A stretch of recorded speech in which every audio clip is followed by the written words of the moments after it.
오늘도 잘 오셨습니다. 메리 크리스마스. 네, 이 시간 우리의 참된 위로가 되기 위해 사람으로 오신 예수님을 기다리며 이 시간 서로에게 다시 한번 인사하겠습니다. 메리 크리스마스. 네, 다시 한번 얼굴 좀 돌려주세요. 이쪽으로 주변에 있는 보시면서 메리 크리스마스. 네. 우리는 2021년 크리스마스를 기다리며 6번에 거쳐서 그리스도인과 기다림의 의미에 대해서 함께 살펴보려고 합니다. 모든 시리즈 컨텐츠들을 보면요, 그것을 잘 이해하고 그리고 잘 즐기려면 1편을 반드시 봐야 합니다. 그걸 보지 않으면 사실 전체를 이해하는 게 어렵죠. 어제 첫날 메시지는 이번 시리즈 전체 설교의 모판과 같은 그런 말씀입니다. 그래서 그 내용을 다시 한번 쭉 말씀드리겠습니다. 그리스도인의 삶은 기다림의 연속이라고 말씀드렸습니다. 하나님이 75세 즈음에 아브라함을 부르실 때 그때 약속이 뭐냐면 민족과 땅에 대한 약속이었습니다. 그런데 아들 하나 얻는데 최소 25년 이상이 걸립니다. 기가 막히죠.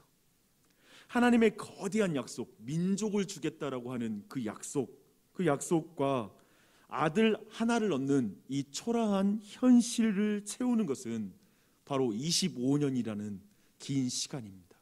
긴 세월입니다. 그리고 우리 편에서는 기다림입니다. 아브라함이 죽을 때 가나안에서 아브라함이 소유한 땅은 사라의 장지, 묘지, 그 한 뼘 땅밖에 없었습니다. 이 땅에 대한 하나님의 약속은 이삭 때도 이루어지지 않고요, 야곱 때에도 이루어지지 않습니다. 그리고 요셉 때에도 이루어지지 않습니다. 결국 400년이 훌쩍 뛰어넘어 출애굽 이후에 다시 가나안 땅을 정복할 때 그때야 이 약속이 이루어집니다. 이 또한 수백 년의 기다림, 그 기다림 속에서 하나님의 약속이 현실로 이루어지는 것을 보게 되죠. 사실 구약 전체를 보면 그 또한도 완전한 성취가 아니었다는 걸 알게 됩니다. 그래서 하나님의 백성들은 하나님의 거창한 약속과 초라한 현실 사이에서 피식하고 하나님의 말씀을 비웃거나 아니면 그 사이에서 절규합니다. 하나님이 우리를 사랑하시고 또 하나님이 전능한 분이시라면 왜 약속과 성취 사이에 이렇게 긴 시간이 필요한지, 또 왜 우리 편에서 이렇게 기다림이 필요한지에 대해서 이해하기가 힘이 듭니다. 그래서 아브라함은 뭐라고 하죠? 내 종이 내 후계자가 될 것입니다 라고 말합니다. 사라는 하갈을 통해서 아들을 얻자고, 그냥 우리 인간적인 방법 쓰자라고 말합니다. 그러나 하나님은 계속해서 그들을 설득하시죠. 그들을 설득하시는 희망 고문을 사용하십니다. 이 표현을 제가 한번 만들어 봤습니다. 희망 고문 같더라고요. 그래서 약속과 성취 사이의 기다림은 사람들의 의심과 실패, 그리고 하나님의 은혜로운 설득으로 채워지는 게 바로 그 기다림을 채우는 내용들입니다. 하나님은 도대체 왜 이렇게 일하실까요? 늘 이게 질문이죠. 애초에 기다릴 필요 없이 일하시면 사람이 의심하고 실패할 일도 없을 텐데요 라고 말하는 게 우리의 질문입니다. 그런데 놀랍게도 이 기다림은 아브라함을 믿음의 사람으로 변화시킵니다. 놀랍지요. 사라는 민족은커녕 아들 하나로도 웃을 수 있는 여인이 됩니다. 이 이삭이라는 그 이름 자체가 웃다라는 뜻이잖아요. 민족을 받은 게 아니에요. 아들 하나밖에 없어요. 근데 웃어요. 아브라함과 사라는 여호와만을 긴장하고 기대하며 기다리는 사람이 되고요, 주님의 말씀이 이루어지기를 바라는 사람이 됩니다. 어제 우리는 그것을 시편 130편을 통해서 자세하게 살펴보았습니다. 사람들은 아브라함은 믿음의 표상이라고 말합니다. 그런데 많은 사람들이 놓치고 있는 게 있습니다. 믿음이 자라는 모태는, 자궁은 기다림이라는 사실을 잊고 있습니다. 이걸 잊어서는 안 됩니다. 하나님이 생명을 주신다라는 그 믿음은 육체의 소망이 다 사라지는 그 기다림 속에서 분명해집니다. 하나님만이 생명을 주는구나. 그것은 그의 육체의 소망이 끊어질 때까지 그 긴 시간, 기다림으로 이루어집니다. 누군가에게 이삭은 민족을 주신다는 약속을 믿지 못하는 초라한 이유처럼 보이죠. 많은 사람들이 우리 그리스도인의 삶을 보면 야, 너의 삶을 봐, 그게 하나님이 없다는 증거 아니야? 라고 말할지 몰라요. 하지만 사라에게는 이삭이 보증이 됩니다. 보증이 될 거냐, 초라한 의심의 이유가 될 거냐. 그러나 사라에게는 이유가 되죠. 보증이 되죠. 그들은 절망적인 상황 속에서 그래도 잘 될 것이라고 하는, 잘 될 것 같은 그 가능성을 취하는 낙관적인 사람이 되는 것이 아니라 육체의 소망이 사라져도, 상황이 절망적이어도 하나님의 말씀을 바라기로 결정합니다. 이게 소망입니다. 이게 기다리는 것입니다. 그 결정은 아들을 바치라는 하나님의 명령에 순종하는 모습에서 분명하게 드러납니다. 아브라함은 닥치고 순종하죠. 아브라함은, 그래서 우리에게 하나님이 아브라함을 통해서 이렇게 말씀하시는 것 같습니다. 이제 더 이상 이삭을 통해 만족을 이루는 목표가 중요하지 않단다. 너에게 중요한 것은 믿음의 길을 따라가는 여정이 중요하단다. 이 여정에서 나와 동행하는 자가, 너와 동행하는 자가 누구인지 아는 것이 중요하단다. 하나님이 누구인지 아는 것, 그것을 우리에게 말하는 것 같아요. 아브라함에겐 더 이상 이삭 자체가 중요한 게 아니에요. 하나님의 말씀 자체를 듣는 것, 그분이 더 중요한 거예요. 그리고 그분이 넉넉히 그 아들이 죽어도 다시 살리실 것까지 믿는다라고 말하고 있습니다. 하나님을 신뢰하는 거예요. 나중에 아브라함의 손자도 모난 인생을 살죠. 야곱 말입니다. 그렇게 거친 기다림의 여정을 야곱도 걸어갑니다. 그리고 나서 이런 말을 야곱이 해요. 여호와여, 나는 주의 구원을 기다리나이다. 놀랍죠? 야곱도 기다리는 자입니다. 오늘 우리가 만나는 시므온과 안나는 아브라함과 사라 그리고 야곱처럼 여호와여, 나는 주의 구원만을 기다리나이다 라고 고백하는 사람들입니다. 이제 그 이야기 속으로 한번 들어가 보실게요. 예수님은 생후 약 70여 일이 넘어 정결 예식을 위해서 부모의 품에 안겨 예루살렘으로 올라갑니다. 근데 그때 성전에 가는 것이죠. 근데 그곳에서 시므온이라는 사람을 만나게 됩니다. 누가는 그가 의롭고 경건하며 또한 이스라엘의 위로를 기다리는 자라고 표현합니다. 근데 이스라엘의 위로를 기다린 자라는 이 말은 곧 이스라엘의 구원을 기다리는 자라는 이런 의미입니다. 안나도 동일해요. 오늘 말씀 38절에 보니까 안나 또한 예루살렘의 속량을 바라는 자였다라는 것을 우리에게 알려주고 있습니다. 특별히 누가는 안나의 나이를 밝히고 있거든요. 그녀는 84세의 여인이었습니다. 생각해 보십시오. 그 옛날에 84세이면 정말 굉장히 나이가 많은 것이고 노구의 몸이죠. 저는 우회적으로 시몬의 나이도 어느 정도 비슷했을 것 같다, 좀 나이 들었을 것이라는 생각을 합니다. 성경은 나이가 든 시므온과 안나를 등장시켜 정말 그들이 그 일평생 그들이 간절히 기다리는 게 뭔지를 우리에게 분명하게 말해주고 있습니다. 그것은 구원자 예수님, 구원자를 기다렸다는 걸 분명하게 그들이 보여주고 있는 것이죠. 예수님 바로 그들이 그토록 기다렸던 구원자라는 사실을 우리에게 말씀하고 있다는 것입니다. 놀라운 것은 시므온과 안나만이 예수님을 지금 알아보고 있다는 거예요. 성전에는 젊은 사람 많았겠죠. 성전에는 눈이 밝은 사람이 많았을 거예요. 제가 가진 질문은 여기에서 어떻게 그 성전에 많은 사람들 중에서 시므온과 안나만이 이 예수님을 알아보았을까라는 질문입니다. 나이로 볼 때 두 사람의 육체적 시력은 아마 이 성전에서 가장 시력이 안 좋은 사람들에 속하지 않았을까라는 생각을 해봅니다. 하지만 그들의 영적인 시력은 그 누구보다 밝습니다. 예수님을 알아보는 게 이 세상에서 가장 중요한 시력이에요. 우리 어린 친구들 와 있죠. 우리 눈 안 좋아서 안경 쓰는 친구들도 있는데요. 우리에게 가장 중요한 게 뭐냐면 예수님을 알아보는 게 중요해요. 세상에 어떤 돈의 흐름, 투자의 흐름, 그런 것도 너무 중요하지만, 공부 잘하는 흐름을 보는 것도 중요하지만 예수님을 보는 게 가장 중요해요. 그런 의미에서 지금 예수님을 알아보고 있어요. 감사하게 누가는 그 이유를 밝혀주고 있습니다. 어떻게 예수님을 알아보고 있는지를 알려주고 있어요. 시므온은 이렇게 말합니다. 주의 그리스도를 보기 전에는 죽지 아니하리라는 성령님의 말씀을 이미 들었습니다. 그 말씀을 붙잡고 지금 살고 있는 거예요. 그는 이 말씀을 듣고 성전에서 예수님을 기다려왔을 것입니다. 하루 1년, 2년, 10년, 어쩌면 그 이상이 됐을 수 있어요. 점점 나이가 들어가겠죠. 어쩌면 그 사이에 내가 잘못 듣지 않았을까라고 의심할 수도 있었겠죠. 그러나 그는 믿음으로 기다리고 있습니다. 그분을 보기 전에는 죽을 수 없는 인생이라는 거예요. 난 주님 만나야 돼. 그분 만날 거라고 성령님이 말씀하셨어. 그 말씀을 붙잡고 계속 성전에 날마다 왔을 것 같아요. 왜냐하면 그곳에서 예수님을 만날 수 있다는 생각을 하고 나와 있었을 것 같아요. 근데 그의 고백을 보십시오. 주제여, 이제는 말씀하신 대로 종을 평안히 놓아주시는도다.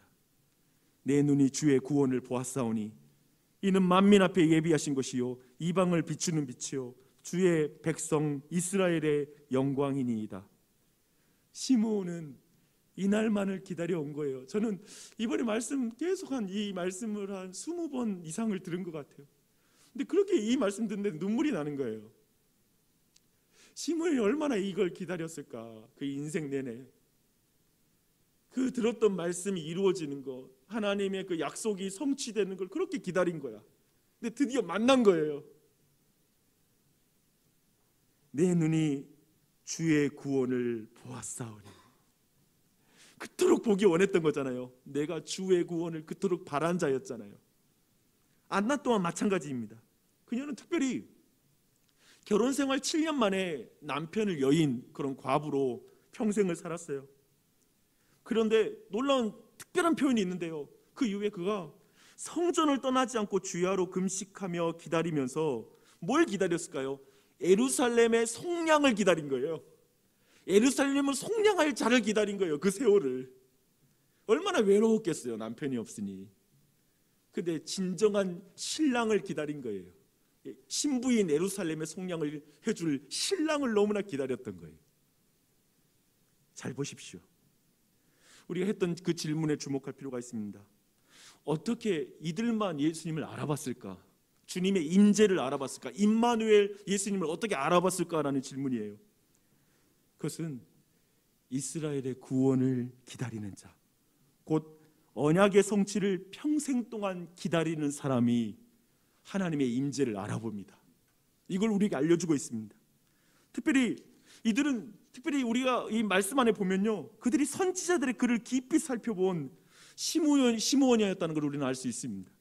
그래서 그가 최초로 메시아는 스스로 비방을 받는 표적이 될 것이고, 그리고 고통을 당함으로 이스라엘을 구원할 자이다 라는 걸 최초로 고백하는 자로 나와요. 성경에. 그걸 이해한 거예요. 수없이 많은 성경학자가 있고 기라성과 같은 유대인 학자들이 있었지만 그들은 어떤 안경 속에, 어떤 잘못된 안경 속에 성경을 봐도 이해를 못했어요. 이사야서를 봐도 고난받는 종을 알아보지 못하는 거예요. 그냥 승리하는 왕, 로마를 전복시키는 메시아만을 바라본 거예요. 근데 유일하게 성령으로 충만한 그는, 그의 눈이 열려서 정말 그가 고난 가운데 구원을 가져올, 평강을 가져올 분이시란 걸 알게 된 것이죠. 안나는 남편이 없이 외로운 삶 속에서 오직 참된 신랑이신 예수님, 그 예루살렘을 속량할 자, 그분을 기다리며 주야로 금식하고 기도하며 그 속량하신 예수님을 기다렸습니다. 그녀가 알아보는 거예요. 그만이 알아보는 거예요. 다른 사람이 아니에요. 참으로 시므온과 안나는 이렇게 평생 동안 언약의 성취를 기다리는 자로서 예수님을 알아보고 지금 너무 기뻐하고 있습니다. 우리가 어떻게 이 성탄절을 기뻐할 수 있을까요? 우리는 어떻게 이 날을 기뻐하며 행복해 할 수 있을까요? 언약의 성취를 기다리는 자로서 그분을 기뻐할 수 있습니다. 이들이 지금 이토록 아기 예수님을 알아보고 기뻐할 수 있는 이유는 여러분, 기다림 때문이란 걸 기억하십시오. 기다렸습니다.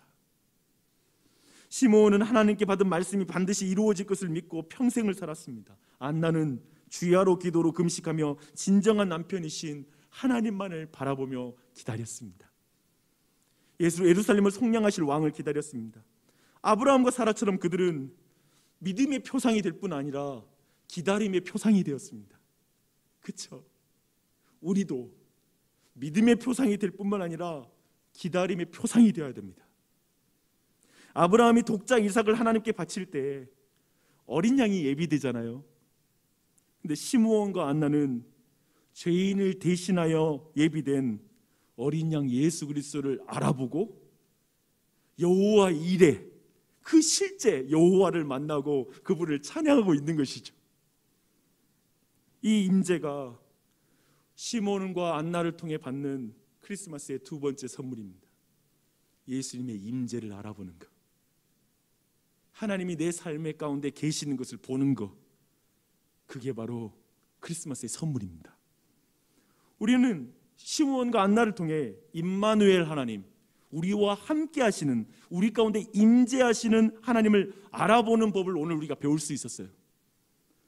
폴라 구더가 이 부분을 잘 정리하고 있어요. 한번 들어보세요. 하나님께서 우리의 세계에 너무 자주 임재하시는데도 정작 우리는 그것을 알아보지 못할 때가 많습니다. 엘리자베스 베르 브라우닝은 자신의 시 오로랄리에서 다음과 같이 말했습니다. 땅은 하늘로 가득 차고 흔한 덤불마다 하나님으로 불붙어 있지만 그것을 보는 사람만 자기 신을 벗고 나머지는 덤불에 둘러앉아 블랙베리를 땁니다. 재미있으시죠? 지금 성전에 많은 사람이 나와 있지만 시므온과 안나만이 하나님의 임재를 알아봐요. 오늘날의 교회에 많은 사람이 모여 있지만 어떤 사람만이 하나님의 임재를 알아봐요. 자신의 삶 가운데 하나님이 계시다는 거, 보잘것없는 삶 속에도 하나님이 일하는 것이 보이는 거예요. 그들은 왜 크리스마스를 시므온과 안나와 같이 기다려야 하는지 우리에게 이렇게 말하고 있습니다. 구약 전체에 걸쳐서 또 신약에 들어서까지 구원의 역사를 말하고 또 말하는 이유는 하나님의 임재가 어떤 모습인지를 알아보도록 우리를 단련시켜서 그 일이 다시 일어났을 때 알아보고 이해할 수 있게 하려는 데 있습니다. 우리는 시므온을 통해 다시 한번 오늘 말씀의 선물은 뭐냐면 우리의 삶 속에 하나님이 임재하는 걸 알아보는 것, 그게 선물이에요. 그게 놀라운 선물이에요. 여러분, 비가 내리는 걸 간절히 기다릴 때 저 멀리에 구름 한 조각이 떠올랐을 때 이제 곧 큰 비가 내린다고 알아보는 거, 엘리야의 이야기죠. 주의 말씀을 정말 기다릴 때 아들 하나를 보면서 이삭처럼 사라처럼 웃는가. 여호와여, 나는 주의 구원을 기다리나이다. 예루살렘의 성령을 간절히 기다립니다. 그 기다리는 자들이 하나님의 임재의 조각을 알아보죠. 구름 손조각. 여러분 어때요? 여러분도 알아보고 계세요? 구름 한 조각과 같은 내 삶의 것들, 자꾸 우리는 많은 것이 내 삶은 엉망이야, 하나님은 어디 계시지? 하나님이 일하시는 게 없는 것 같고, 내 삶에, 그리고 내 배우자에, 내 자녀들에게, 우리 교회에, 모든 상황에, 이 세상 가운데 하나님은 안 보이고 하나님은 어디 계시지? 아니요. 혹시 거기에서 구름 손바닥을 보고 있지 않습니까? 작은. 그리고 이삭을 보고 있잖아요. 그것이 아무리 어두워도 한 사람일지라도 웃을 수 있는 것, 그 짙은 어둠 속에서도 웃을 수 있는 것, 하나님이 거기 계시기 때문에 이걸 보는 은혜가 있기를 바랍니다. 어제 말씀 기억하세요? 시편 130편 말씀이죠. 파수꾼이 아침을 기다림보다 내 영혼이 주를 기다리나니 참으로 파수꾼이 아침을 기다림보다 더하도다. 파수꾼보다 더 주를 기다리는 여러분의 삶에서 하나님의 임재가 알아봐질 거예요. 더 간절히 보세요. 성전에 와 있으나 아무도 다른 사람들은 알아보지를 못해요, 예수님을. 하지만 두 사람은 알아보죠. 2021년 보내며 여러분의 손에 무엇이 쥐어져 있습니까? 하나님의 사람으로 너무 보잘것없는 그런 어떤 삶의 결과를 쥐고 있지 않습니까? 여러분의 손에 아무것도 없다는 느낌, 또 남편이 없는 어떤 이 안나의 결핍처럼 내 삶의 결핍만이 보이지 않습니까? 이게 없어 저게 없어 라는 것이 너무 보이는 거죠. 근데 그 안에서 성전으로 나아가 기도하며 주님을 남편 삼았던 그 여인 안나의 그 마음으로 돌아가는 은혜가 있었으면 좋겠어요. 그래서 겨우 힘겹게 우리 하나 얻잖아요. 25년 넘어가가지고 아들 하나 얻잖아요. 하나님 약속 대단한 줄 알았는데, 예수 믿으면 대단히 우리 삶 좋아질 줄 알았는데 정말 똑같이 고생하고 힘겹게 뭐 하나 얻고 방 하나 더 있는 집 얻고 또 조금 더 넓은 차를 얻잖아요. 우리 삶 속에 어떠한 결과들이 있잖아요. 근데 저는 그것이 보증이 되었으면 좋겠어요. 여러분의 삶에 그 작은 것, 그 삶에서 하나님의 임재를 보았으면 좋겠습니다. 그 속에 여러분의 기다림의 의미가 있습니다. 이것이 크리스마스를 기다리는 자를 위한 두 번째 선물입니다. 이 선물을 받으십시오.